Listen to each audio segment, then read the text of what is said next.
Hola hermanos, el día de hoy 20 de agosto del 2025, sí es miércoles de la 20ª semana del tiempo ordinario, pero tenemos memoria obligatoria el día de hoy porque es día de San Bernardo de Claraval, San Bernardo de Clairvaux. Bueno, vamos, doctor de la iglesia, uno de los más grandes teólogos místicos de la Edad Media. Realmente es un personaje de, piensen, tantas cosas, ¿no? Aparte de lo que va a hacer con los cistercienses, pero también él es el predicador de la Segunda Cruzada, es el que le da forma, estructura a los templarios, es él el que le da la regla a los templarios. O sea, podemos hablar un montón o no de San Bernardo, nacido en el castillo de Fontaine-le-Dijon, eh, en la zona de la Borgoña, en Francia, ¿no? Nacido en 1090, tiene que haber nacido. Y entonces, como era de, su familia era de abolengo, y entonces, fíjense que en algunos escritos aparece precisamente así, San Bernardo de Fontaine, por el lugar donde nació. Bueno, eran 7 hermanos, él es el tercero, el papá era de los, estamos en la época feudal, ¿no? Y él era un caballero, ¿no? Que servía en las filas del duque de Borgoña, ¿no? Bueno, y entonces él es educado ahí en la escuela catedralicia que se tenía y de hecho, después de que muere la mamá, entonces él ingresa en la orden del Cito, que Cistercium se dice en latín y por eso se les conoce como los cistercienses.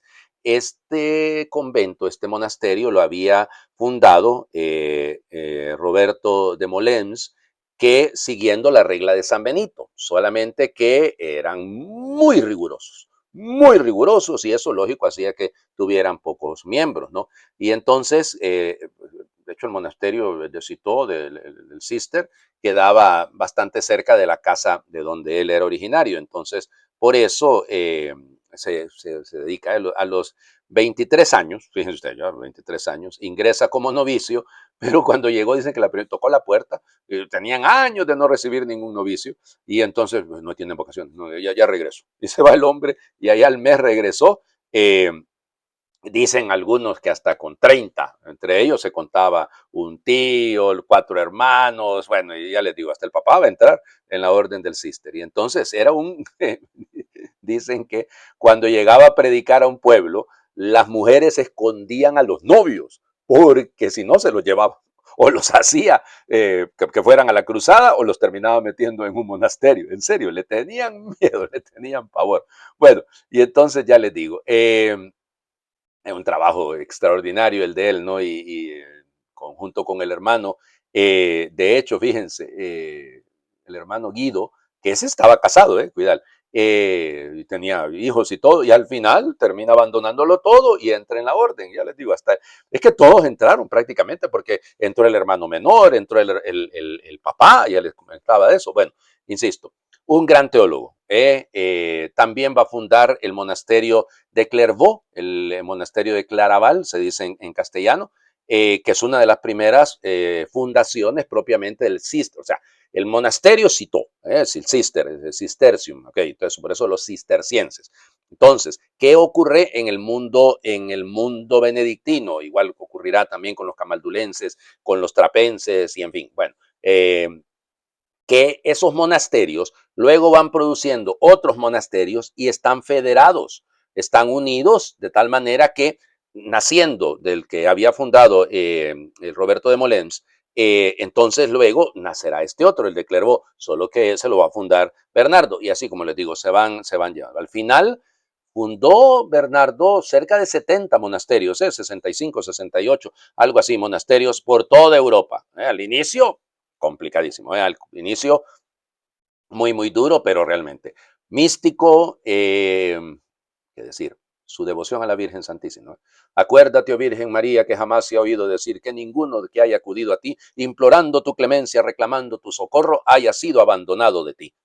Pues eso, el memorare, acuérdate, oh Virgen María. Bueno, sería bueno hacerlo de oración, al final ella había pensado en hacer otra, pero bueno, igual, vamos. Entonces, ya les digo, es teólogo, místico, mariólogo, promotor de la cruzada, ya les digo, es que, y él va a ser el que, como les comentaba, le va a dar forma propiamente a la orden del temple, porque él va a ser el que va a promover la idea de unos monjes que al mismo tiempo sean militares. Y eso también, él va a ser el que le va a dar los estatutos, el sentido se los va a dar él. Bueno, me puedo pasar aquí, pero ayer hablé bastante de San Juan Eudes y yo sé que algunos dirán, padre, bueno, los papas le buscaron pues, que les ayudase, también a él le tocó, igual que va a tocarle más tarde a Santo Domingo de Guzmán, solo que es casi, pero 60, 70 años más tarde, porque ya están los cátaros, están los albingenses, están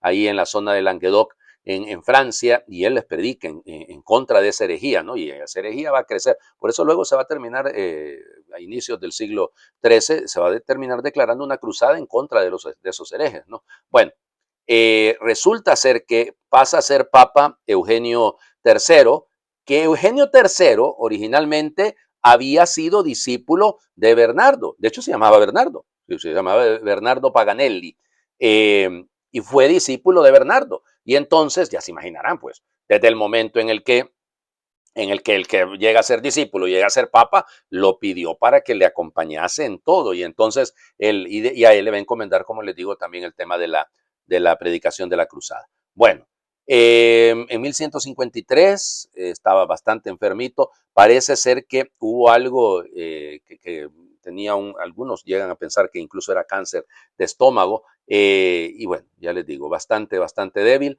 Muere precisamente un 20 de agosto de 1153, tenía 63 años, pues.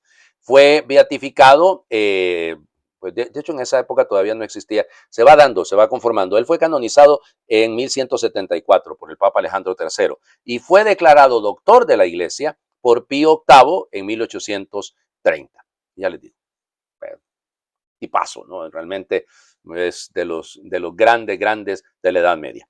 Insisto, mejor dejo de hablar, porque aquí me dan ganas de ponerme a hablar de la teología, de ponerme a hablar de la lucha de él contra, por ejemplo, contra Pedro Abelardo, o sea, contra algunas de la Lombardo, y bueno, y ya les digo, porque él es muy, muy claro. Podríamos decir que es uno de los que corrige a la escolástica.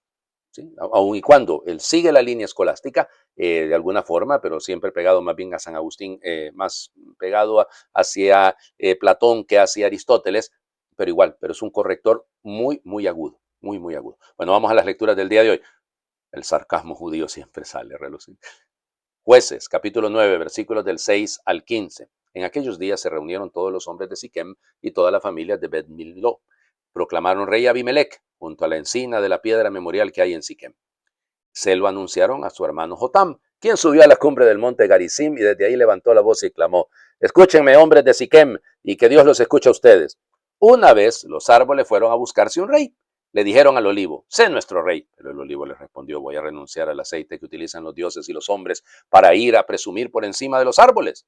Entonces los árboles le dijeron a la higuera: ven a ser nuestro rey. La higuera le respondió: voy a renunciar a mis dulces y sabrosos frutos para ir a presumir por encima de los árboles. Le dijeron luego los árboles a la vid: ven a ser nuestro rey. La vid les respondió: voy a renunciar a mi vino que alegra a los dioses y a los hombres para ir a presumir por encima de los árboles. Finalmente, todos los árboles le dijeron a la zarza: ven a ser nuestro rey. La zarza les respondió: si de veras quieren hacerme su rey, vengan a descansar bajo mi sombra. Pero si no es así, que brote fuego de la zarza y devore a los cedros del Líbano. Palabra de Dios. Te alabamos, Señor. Sarcasmo puro. Fíjense, o sea, los intentos de Israel para tener un rey, y como lo vamos a escuchar más adelante, ¿no? Con el libro de Samuel, eh, para ser igual que los demás pueblos. Ese es el tema, ¿no? Ser igual que los otros. Queremos ser igual, queremos tener reyes igual que lo tienen los demás. Bueno, en fin, el tema aquí doloroso es que sí había un rey que había sido nombrado en Israel en ese periodo entre la entrada a la Tierra Santa y Saúl, ok, y es Abimelech. Este Abimelech no es buena ficha, dirían en mi pueblo. Y por eso su propio hermano, ¿ya? Que se llama Jotam, ese fue el que lo fue a denunciar. Y les fue a decir: ustedes están buscando como rey lo peorcito que se pueden imaginar. Y nos pasa, ¿no? Y muchas veces ocurre, eso pasa en todas partes, cuidado que yo no estoy queriendo juzgar a nadie, por Dios, pero pasa, ¿no? Porque yo lo escucho de varios hermanos en varias partes del mundo que le dicen a uno, bueno, toca elecciones. Nosotros tenemos elecciones este año también, pero ha habido elecciones en Bolivia, cuánto revuelo ha causado eso, ¿no? Y habrá elecciones en varios otros países también este año. Y simpáticamente, entonces la gente dice, bueno, hay que votar por el menos malo. Entonces uno dice, madre de Dios, qué doloroso es eso, ¿no? Es decir, eso es un juicio en contra también de los que se postulan, ¿no? Pero es que a veces ocurre, ¿no? O sea, es decir, tan doloroso que queremos poner al frente a quien no deberíamos, a quien no deberíamos, y todo porque, aquí esta es la lección para mí. Ustedes dirán, sí, padre, pero y bueno, sí, pero es que ni la vid, ni la higuera, ni el olivo quisieron ser.